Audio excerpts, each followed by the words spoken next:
So as I'm working on this project here, we've got this set of tights for Preston Spangler, Preston Riker. It's his normal design. We just switched the colors up. Look at this awesome shattered glass purple. It's like an eggplant purple. But so when I ordered the material, I thought I ordered like 1.5 or 2 yards, but they only sent me a yard. So maybe I just ordered a yard. I don't know. I thought I had more than I did.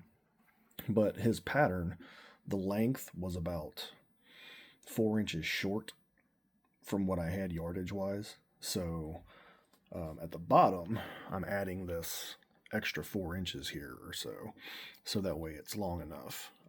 It's the same material we're using up here in the design, but the bottom of his leg is going to have kind of a black cuff to it. So ran it through the serger here, which will hold up and be fine. It's not going to, that serge seam ain't going nowhere. But then I'm also top stitching it here just to make it lay flat since it's going to be on his leg. So I'll top stitch that bad boy down here.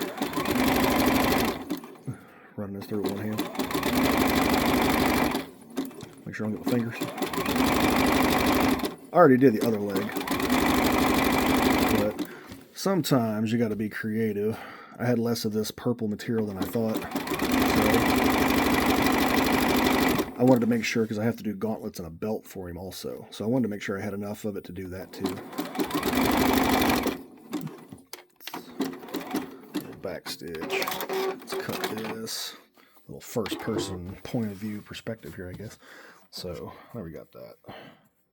I could have left it with just the serge seam and it would have held up just fine, especially at the bottom, considering we're going to close it up. But now I left some overhang, so I'll trim this up to the pattern so it fits around his ankle and everything else, because these are tights and not pants.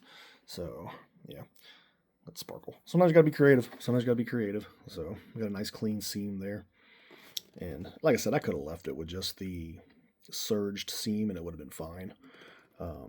It wouldn't have gone nowhere. It would have held up great. That's what I do a lot of my seams with anyway, but I figured let it lay flat, give it a little bit more stability.